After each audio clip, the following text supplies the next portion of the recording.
बस एक लॉजिक दिमाग में क्लिक कर जाए ना, तो ये क्वेश्चन जो भी स्क्रीन पर दिख रहा है ब्लैक बुक से, ये क्वेश्चन तुम बड़े ही आसानी से तुरंत समझ सकते हो, तुरंत बना सकते हो।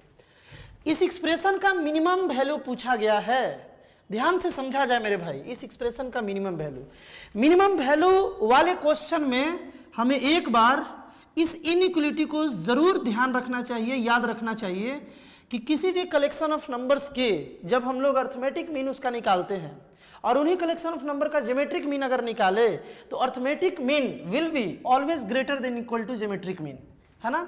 अर्थमेटिक मीन कैसे निकलता है ये तुम जानते हो, सबको जोड़ के उतने ही नंबर से डिवाइड।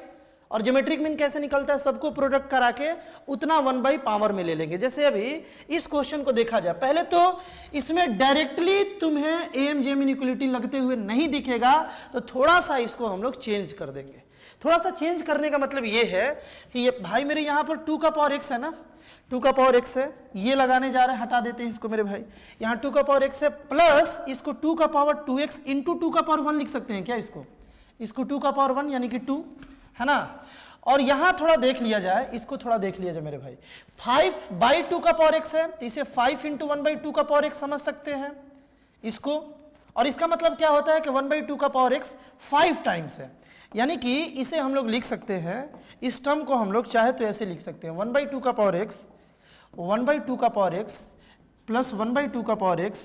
ये कितने बार मेरे भाई, ये 5 बार, ये जो है ये हम लोग 5 बार ऐसा लिख सकते हैं।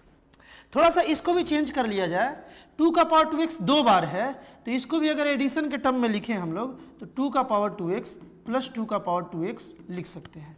कोई दिक्कत है क्या? अब देखो इन तीनों को चेंज करके, मतलब इस एक्सप्रेशन को चेंज करके हम लोग ऐसे लिख सकते हैं ना। तो इसका मिनिमम वैल्यू बताना मतलब इसका मिनिमम वैल्यू बताना एक ही बात है ना, एक ही बात है। अब यहाँ पर हम लोग देख पा रहे हैं, अगर तुम ध्यान से देख पा रहे हो ना मेरे भाई, तो यहाँ पर ये टोटल 8 टर्म है, 8 टर्म है ना, ये सब 8 टर्म है। तो 8 नंबर्स का अर्थमेटिक मीन निकालना है, 8 को जोड़ करके 8 से ही डिवाइड करना होगा, यानी कि यहाँ पर हम डिवाइडेड बाई 8 कर लिए, ठीक ना। ये इसका हो गया अर्थमेटिक मीन, किसका, इन 8 का, मतलब इस एक्सप्रेशन का। तो ये जो अर्थमेटिक मीन आया ये हमेशा बड़ा होगा या इक्वल टू होगा इसके ज्योमेट्रिक मीन से, है ना। तो ज्योमेट्रिक मीन इसका कैसे निकाले, ज्योमेट्रिक मीन निकालने के लिए मेरे भाई इन सबको प्रोडक्ट करा के, 8 नंबर है ना, तो पावर 1/8 हो जाएगा। n नंबर होगा तो एनो को प्रोडक्ट करा के पावर 1/1 ले लेंगे, यानी कि यहाँ पर मल्टीप्लाई करा दिया जाए, 2 का पावर x इंटू 2 का पावर 2x इंटू 2 का पावर 2x, है ना।